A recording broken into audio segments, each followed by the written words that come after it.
Earlier this year, I had the opportunity to be interviewed for an article called 5 Things You Need to Heal After a Dramatic Loss or Life Change. It's fitting because my dad's birthday is this week. It was actually on November 24th, so typically happened around Thanksgiving week.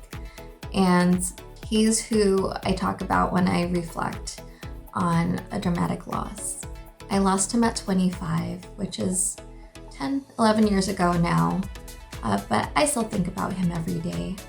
Anyway, what I wanted to do today is summarize those 5 lessons or 5 things that I did and that I realized through my healing process, in hopes that if you've gone through this, are going through this, or if and when you do encounter a situation like this, that you'll have some tools or some way to encourage you on how you might be able to process that. So hopefully my story can help you.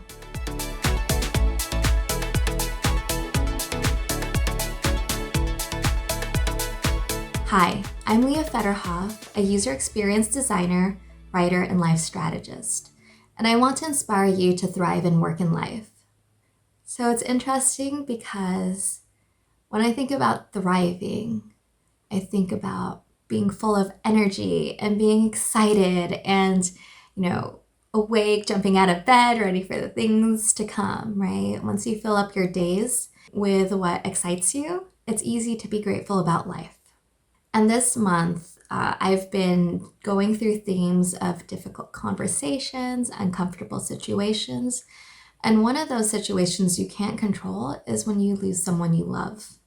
And that's what I want to tell you, is that you might not feel like you're thriving in the middle of it, but there are ways to grow and to thrive because of how you heal from it, if that makes sense. So I mentioned that I was interviewed in an article where I shared 5 things that helped me heal, and I want to do the same for you. Those 5 things are riding the waves of grief, reconciling with what you've lost, finding a way to honor their memory, asking for support, and finding the lesson. And I'm going to go through each one of, what they did for me and how they helped me. So if you're ready to listen, here we go. The first one is riding the waves of grief. And a friend told me this, that there's no escaping your grief. Even if you try to suppress it in the moment, it will come back years later if you don't process those feelings now. And it's so true. There's such a relief that comes from feeling through your emotions, acknowledging them, and really releasing that from yourself. This could look like crying when you need to, finding friends and family to talk to, or finding outlets of letting go of that grief. For me, it was a combination of talking to my immediate family, really close friends. Journaling helped a lot, just writing it down, and just going through, right, what it felt to have gone through that loss.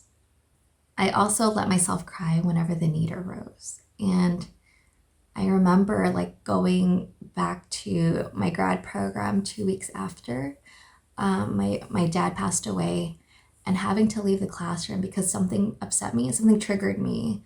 And I ran to the restroom and just let myself cry, right? And sometimes it comes unexpectedly, and giving yourself the time and space to just let it happen is the best thing you can do to honor yourself. Next is to reconcile with what you've lost, and specifically what you've lost, right? You've lost not only this person, but all the memories of them, the idea that they will be around for different future milestones, especially if it was an unexpected loss.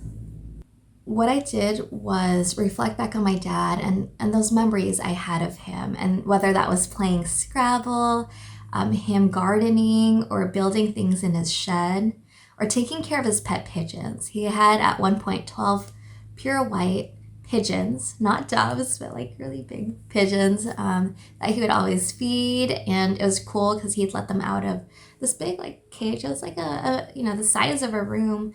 And they would fly around and they would know their way back home and they'd always come back. And, I have a love for birds in that way. I love playing games and I'm trying my hand at gardening. So there's a few of these memories, right, that I'm still continuing and living with through him or in memory of him. He would always say, your health is your wealth. And, especially now during the times we're living in, right, that those are words that I still live by, that your health comes first. He also told us stories about his time in the Coast Guard or the post office and how he loved traveling to Greenland or just the adventures he'd go on. And he really loved the work he did and the sense of adventure or exploring. Anytime I'm in an airplane going somewhere new, I think of him.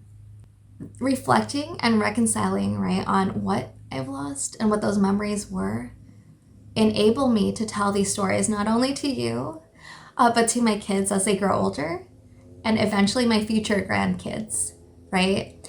And I think the other piece of that is it starts to get me to be more intentional about what stories can I share with others and how will I live a life intentionally and one that's fulfilling to me. So people remember me by that.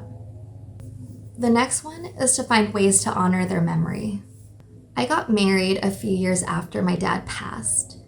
And I remember, a few weeks before the wedding day, I would imagine going into his room and twirling around in my wedding dress to show him what I just bought.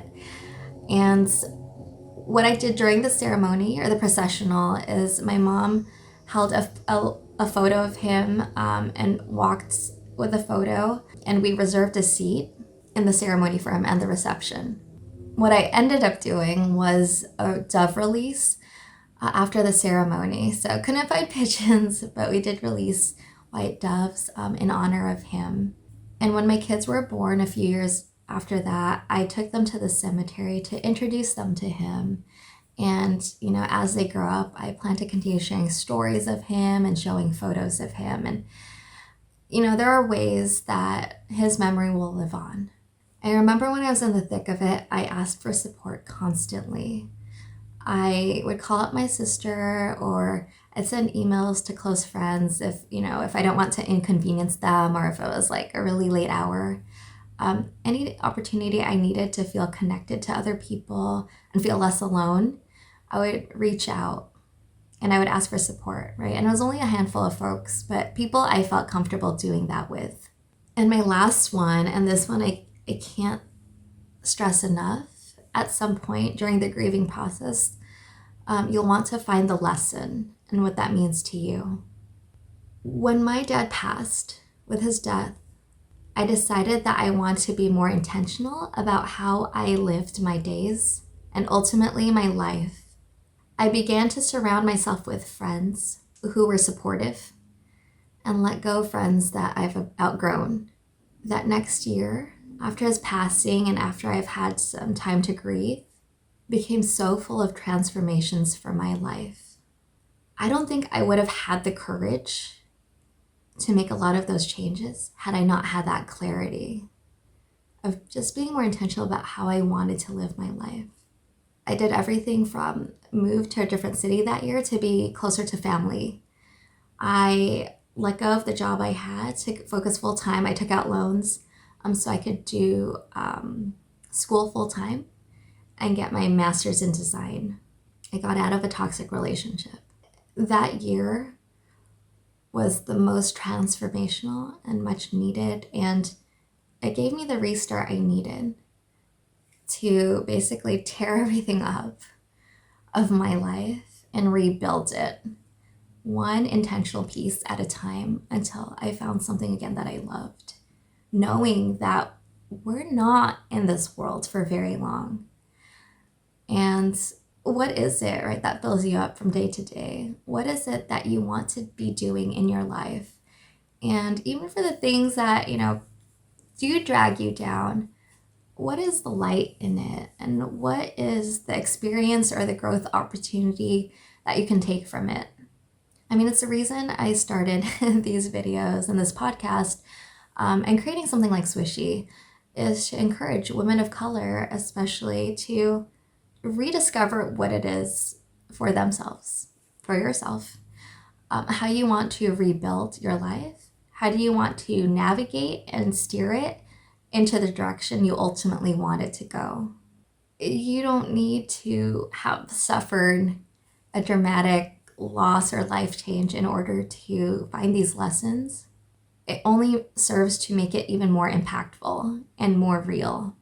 And this was the biggest takeaway from me from my dad's passing. While there's still ways to have his memory live on, it also gave me that dose of reality I needed to stop living life on other people's terms, to wait for the one day things would change for me, and to maybe someday this will happen, right? But it enabled me to take action now and to make things that felt risky at the time, but were really just ways that would help me manifest the life I wanted for myself now.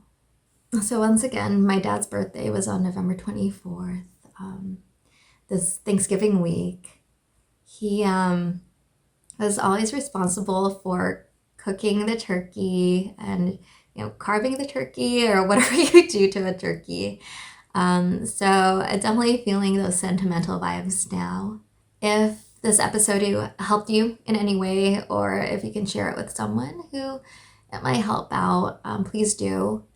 And know that a thriving life isn't always about just the positive, but it's about how you grow through any kind of life situation or experience that otherwise might just really suck at the time.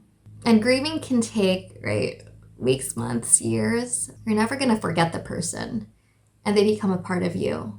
So of all those, 5 things I used to heal for myself, I think finding the lesson is still something I, to this day, am still doing. And in a good way, I found peace with it. And even in moments or in conversations or in passing, like I said, when I'm on a plane, I think about him, or when I'm in the garden, or when I'm playing Scrabble or something like that. Those memories don't go away. And it also enables me to be more intentional about how I keep those memories living on in my own day-to-day life. So once again, if you enjoyed this episode or learned something from it, please share with me what insights you got from it. And if you're going through something like this right now, know that I'm sorry.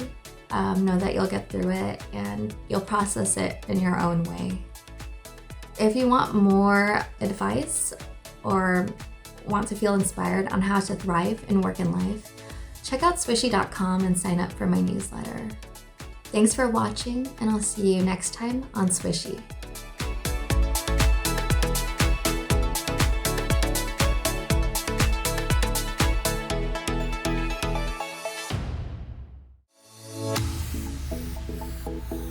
If you enjoyed this, subscribe and share with friends.